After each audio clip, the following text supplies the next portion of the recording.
कभी कभी जाने अनजाने में ही सही, पर हम कुछ चीज़ें ऐसी देख लेते हैं जिससे हमें अपनी आंखों पर भरोसा नहीं होता। वैसे आंखों पर विश्वास करने से याद आया, कुछ लोग कहते हैं कि हमने भूत प्रेत कभी अपनी आंखों से नहीं देखे, इसलिए हम उसे नहीं मानते। अक्सर कहा जाता है कि इन सब चीज़ों से जितनी दूरी बनाकर रखो उतना बेहतर, क्योंकि अगर इन्होंने कभी भी आपको अपने होने का जरा सा भी एहसास करवा दिया तो याद रखिएगा, ये झलक आप जिंदगी भर कभी भूल नहीं पाएंगे। ये कहानी ऐसे ही एक लड़के की है जो कहता था, अगर मुझे भूत प्रेत दिखाओ तो मैं मानूं। लेकिन इसकी ये इच्छा भी बहुत जल्द पूरी हुई। किसी की एक झलक ने इसकी पूरी जिंदगी बदल कर रख दी। स्वागत है आप सबका एक और डर के अनुभव से जुड़ी कहानी में। पहले इंट्रो, फिर शुरू करेंगे आज की कहानी।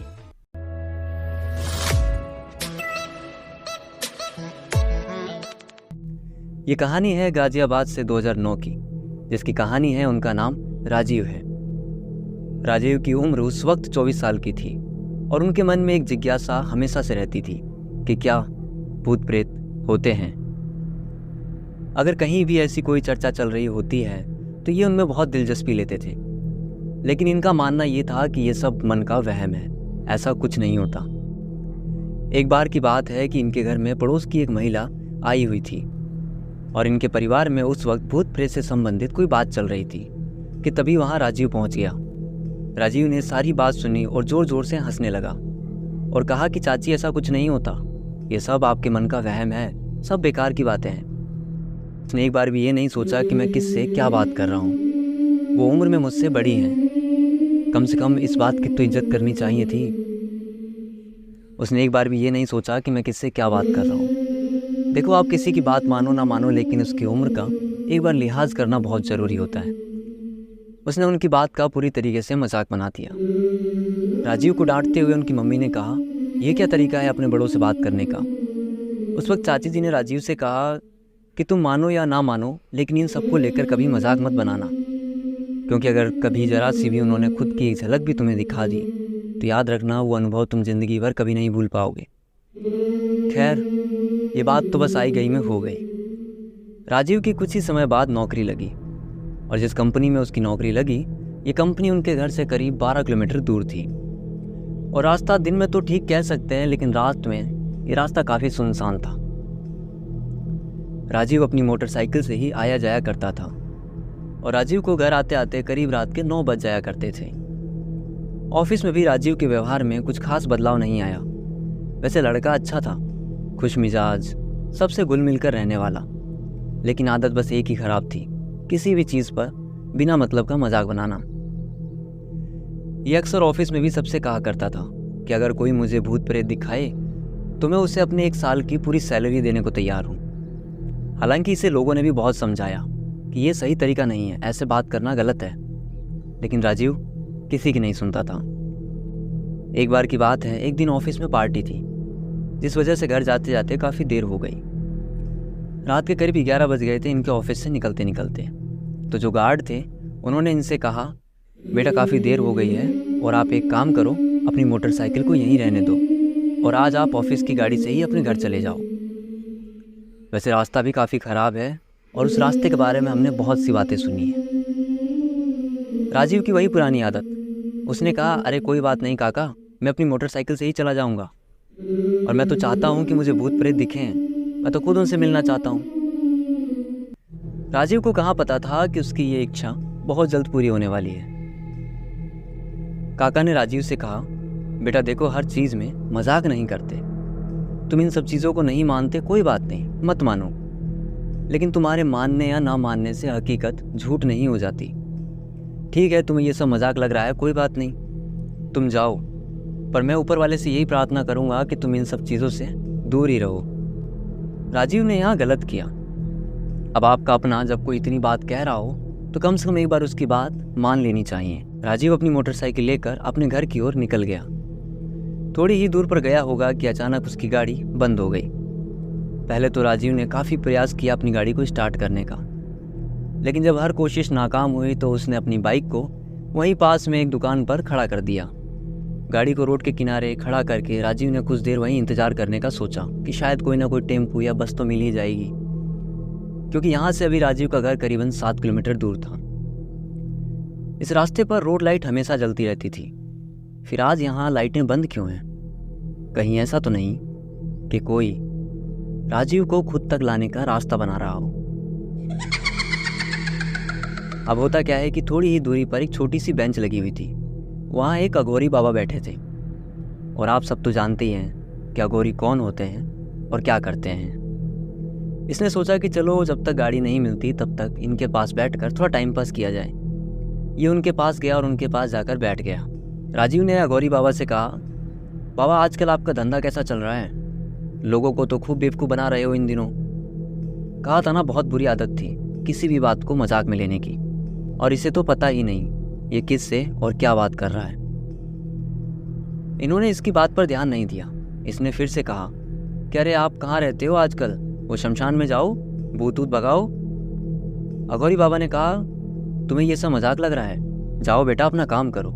राजीव ने कहा, मैं अपना काम ही तो कर रहा हूँ। आप जैसे लोग भोले भाले मासूम लोगों को बेवकूफ़ बनाकर कितना पैसा कमा लेते हो। अघोरी बाबा ने कहा, वो सब हमारा काम नहीं, हम अपनी मस्ती में रहते हैं, हमें नहीं परवाह इन सब चीज़ों की। और बेटा हम भूत प्रेत भगाते नहीं, उन्हें जगाते हैं, उनके साथ खेलते हैं। और तुम्हें ये सब मजाक लग रहा है तो बताओ, तुम्हें भी खिलवा दें उनके साथ? राजीव ने कहा, भूत प्रेत सब मन का वहम है, ऐसा कुछ नहीं होता। अगर आप मुझे भूत दिखा दो तो मैं आपको अपने पूरे साल की सैलरी देने को तैयार हूँ। लेकिन अगर आप मुझे भूत नहीं दिखा पाए तो आपको मेरे घर चलकर नौकर बनना पड़ेगा। देखो ये मजाक बहुत ज़्यादा था। यहाँ राजीव सारी हदें पार कर चुका था। अघोरी बाबा ने कहा, मुझे तेरे पैसों से कोई मतलब नहीं, और मुझे तेरे घर जाकर नौकर बनने की नौबत भी नहीं आएगी।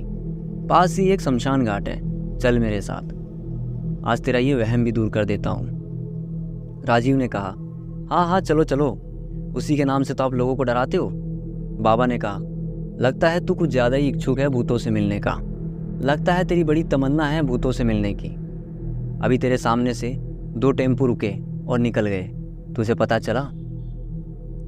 यहाँ राजीव को थोड़ा अजीब लगा कि क्या सच में यहाँ 2 टेम्पो रुके और उसे पता भी नहीं चला।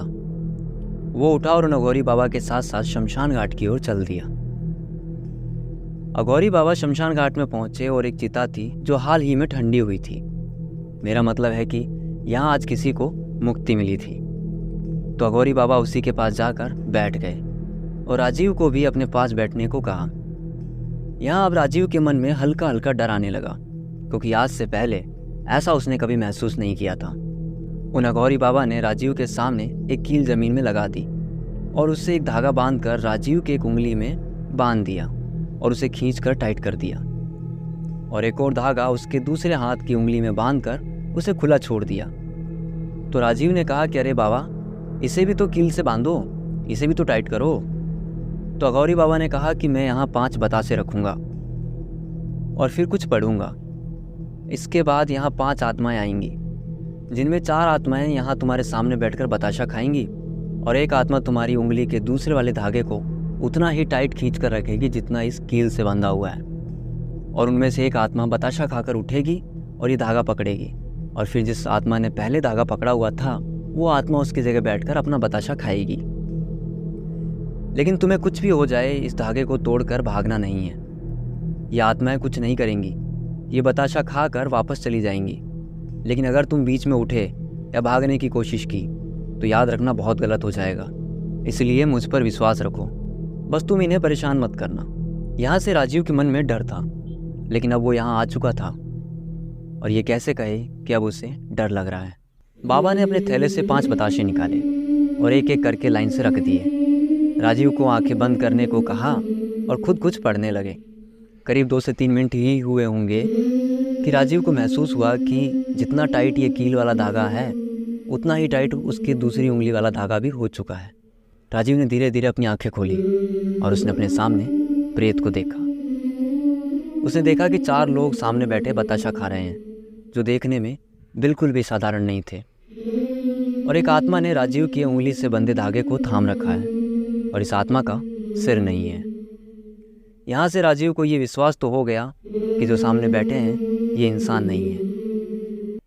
तभी राजीव ने ध्यान दिया कि उनमें से एक आत्मा सिर्फ और सिर्फ राजीव को घूरे जा रही है।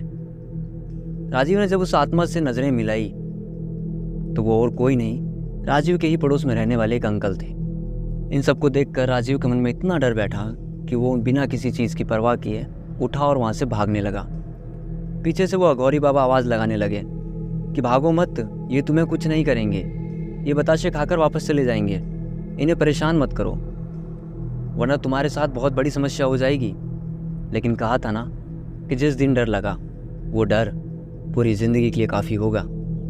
ये वहाँ से भागता हुआ सीधा अपने घर पहुँचा। घर वालों ने इसे ऐसी हालत में देखा तो पूछा कि क्या बात है, तू ठीक तो है? उसे आराम से बैठाया और पानी पिलाया।